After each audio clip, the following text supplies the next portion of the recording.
বিশেষ শিল্প পার্ক আছে, সবগুলোর আয়তন না এর আয়তন তার চেয়ে বেশি।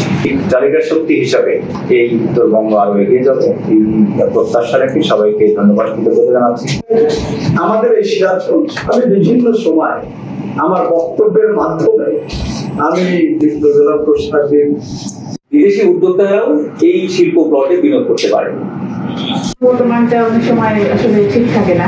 বাংলাদেশ ক্ষুদ্র ও কুটির শিল্প কর্পোরেশন বিসিক সিরাজগঞ্জ শিল্প পার্কের উদ্যোগে ও জেলা প্রশাসনের সহযোগিতায় প্লট বরাদ্দপত্র বিতরণ অনুষ্ঠিত হয়েছে। বুধবার 30 জুলাই সকাল 10টায় জেলা প্রশাসকের কার্যালয়ে শহীদ A.K. শামসুদ্দিন সম্মেলন কক্ষে অনুষ্ঠিত হয়।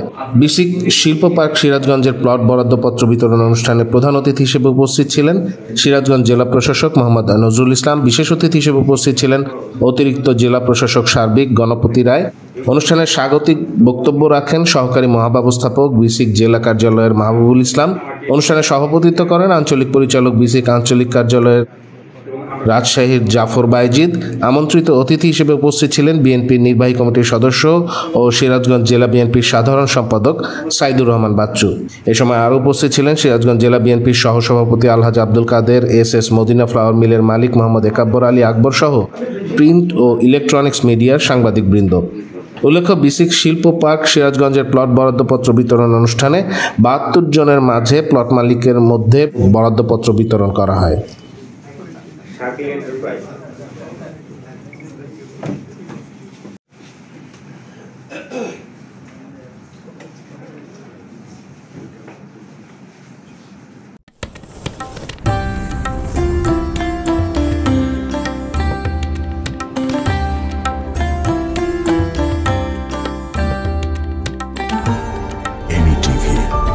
স্বাধীন বাংলার স্বাধীন কণ্ঠ।